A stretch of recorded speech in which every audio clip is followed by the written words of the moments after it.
Hello, everybody, and welcome to the Ice-Burgh Recap, your home for Pittsburgh Penguins game recaps and analysis. You can find us on YouTube at Inside the Penguins or anywhere you get your podcasts from. It is a victory day for the Pittsburgh Penguins. They finally get their first win of the season in their second game of the season, taking down the Washington Capitals in their opener 4-0 at Capital One Arena. Solid game for the Pittsburgh Penguins through and through, the complete antithesis of what we saw on Tuesday night against the Chicago Blackhawks. Good for the Pittsburgh Penguins to get on the winning side.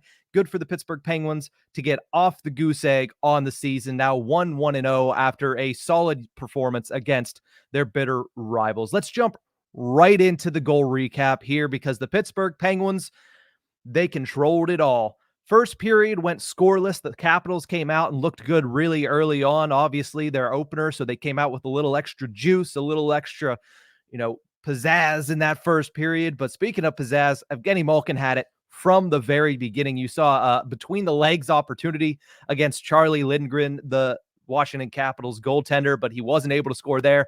Fortunately for the Penguins, he was able to score in the second period when he got an opportunity in front of Lindgren once again, potting his first goal of the season. Assists go to Rickard Rakell and Erik Karlsson.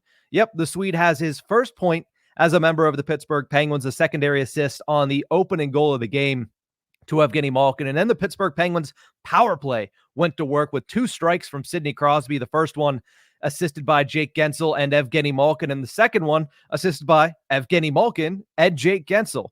The power play looked much better here in game number 2, scoring twice and obviously getting multiple opportunities against Charlie Lindgren.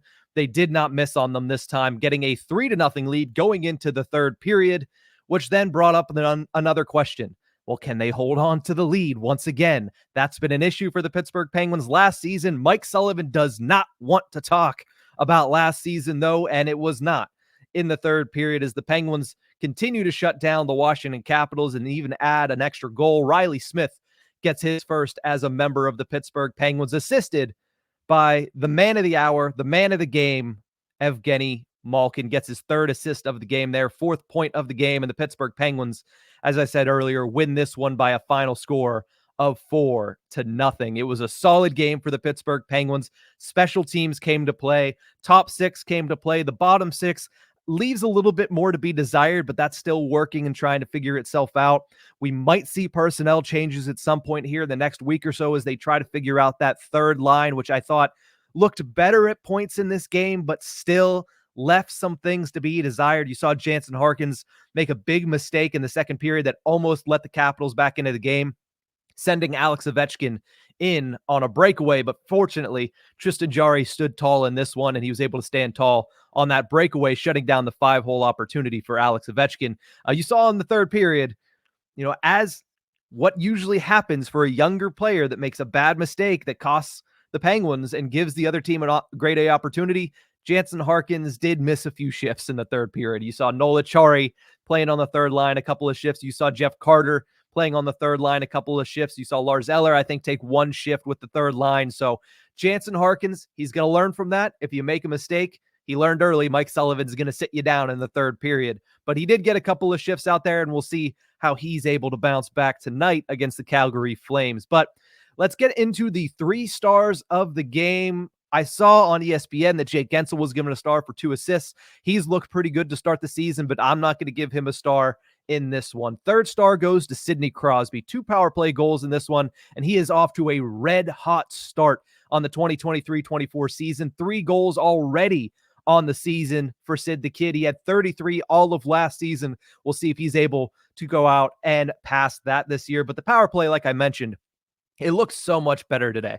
Fluid, smart passes, and they didn't pass on shot opportunities. That's one thing that I noted a couple of different times where Erik Karlsson, in favor of continuing to pass the puck around the top of the umbrella, he just took a shot on net. I don't think either of them actually got onto the net, which would be the next step. But you know what it did was force the Capitals out of their base penalty killing system, and the Penguins were able to go and retrieve pucks. That was the other thing that was huge in this game.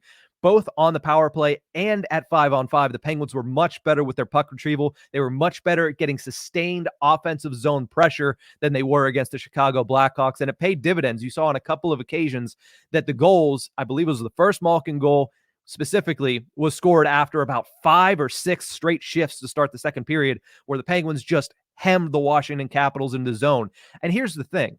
When that happened, that's what the Penguins are going to be at their best. It wasn't just Malkin's line and Crosby's line going on and off and them keeping the puck in the offensive zone. The third line had a good shift in there. The fourth line had a good shift in there, where maybe they didn't create as many opportunities, but what they were able to do was keep the momentum on the Penguins side and keep the puck in the Washington Capitals zone. They did that through very solid forechecking by both of the bottom 6 lines in that second period, and a stellar job at retrieving open pucks and just continuing to keep the puck cycling.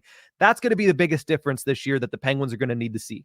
When the bottom 6 gets out there, after the top 6 starts the period off with 2 stellar shifts, creating opportunities, the bottom 6 goes out there and continues the pressure, because then once Crosby's line came on, it continued again, and Malkin's line came on, and they net the first goal of the game. You need to continue to build off the momentum, which last year, the third line and the fourth line, they would lose that momentum and play into their own zone and get hemmed into their own zone and let the table be turned. But this game, at least this game, they were able to go out there and continue to build on that momentum. A good job against the Washington Capitals, but it led to the power play opportunities, and that's why Sidney Crosby is our third star of the game for Ice-Burgh recap number 2. Second star of the game, I'm going to give it to Tristan Jarry. Gets his first shutout of the season, his 14th of his career. And while he didn't have a lot of work in this one, he only had to make 19 saves against the Washington Capitals. There were a couple of big opportunities for the Capitals and a couple of moments where the Penguins needed Tristan Jarry to stand tall to get the momentum either continued or to get the momentum to be built in their favor. I thought early on, the Penguins were a little bit sloppy, especially on their zone exits, and Tristan Jarry was able to hold the fort down, was able to keep the puck out of the back of the net, and was able to keep the Penguins at level ground until they got their feet going in this one, until they stemmed the tide of the opening game of the Washington Capitals. So that was huge for Tristan Jarry. And then, of course, I mentioned Harkins turning the puck over to Alex Ovechkin and giving him a breakaway. At the moment, there was about 4 minutes left in the second period. The Penguins were already up 3-0, and I know what you may say is, hey, that would have been one goal. You give it up against Alex Ovechkin on the breakaway. Who's to say anything except for, Jansen Harkins' turnover? But for Tristan Jarry to be able to make that save, we've seen the Penguins and holding leads has not exactly been, hand in hand over the past year. And I know Mike Sullivan doesn't want to talk about it, but to be able to make that save, keep it at 3-0 going into the break, and keep the Washington Capitals frustrated, not giving them any chance of hope late in the second period. That was a huge save by Tristan Jarry, and a save that I think led to the Pittsburgh Penguins being able to play a little bit more confidently in the third period and to not have to have that concern of, okay, it's now a 2-goal game and the momentum is on the Cap side heading into the second intermission. So a solid job by Tristan Jarry, a good response to what happened on Tuesday with the blown lead, and I think he gets the second star of the game in my eyes. Evgeny Malkin is 100% the first star of this game. When you score 4 points, it's a pretty easy, decision as to who to give the first star to. He was on it from early in this game. I mentioned the between the legs opportunity, not something we see too often from Evgeny Malkin. It actually seemed to make sense to go for that in the moment.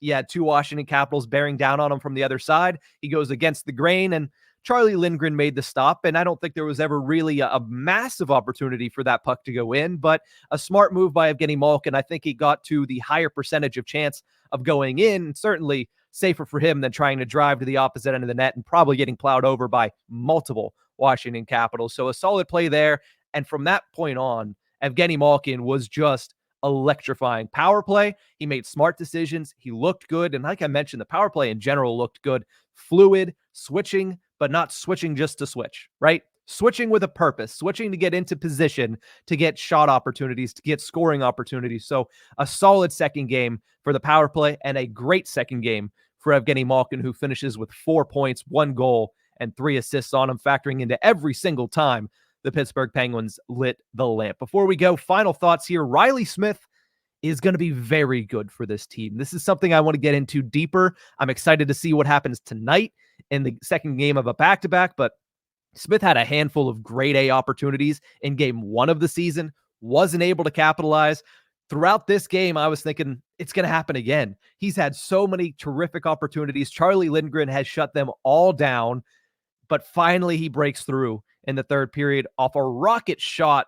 Turnover in the neutral zone. Evgeny Malkin finds him. He has a little bit of space, and Riley Smith does not miss, making it his first goal as a member of the Pittsburgh Penguins. He's looked really good in the first 2 games for the Pens, and the chemistry between him and Malkin is something that I questioned coming into the season. I thought maybe it's going to take a little bit of time for Riley Smith to get up to speed and to get acclimated with Evgeny Malkin, and vice versa. And even Riley Smith said early in training camp, you got to get used to playing with a center that is the caliber of Evgeny Malkin. But as we've seen in the past, Malkin sometimes makes it easy for his line mates, and he did in the third period against the Washington Capitals, setting Riley Smith up with a lot of ice to work with, and Smith does not miss. So the chemistry there has been a positive for the first 2 games. I think it's going to be something to build off of for this team, and something that is going to be a major factor in how far this team is able to go. But that's closing the book on Penguins Capitals round 1 this year. The Penguins 2-0-1 against the Caps last year, 1-0-0 against the Caps this year. Nice to see them starting to just break away in that rivalry, but we close the book on that because there's game number 3 on deck for the Pittsburgh Penguins. A quick turnaround as they return to Pittsburgh. They take on the Calgary Flames. We'll be back tomorrow with another Ice-Burgh recap, and then hopefully as the week goes on, I believe they play the Red Wings next after that on Wednesday. We will be on live directly after that game on TNT, Penguins, Red Wings, on our YouTube channel at Inside the Penguins. But that's going to do it for this one.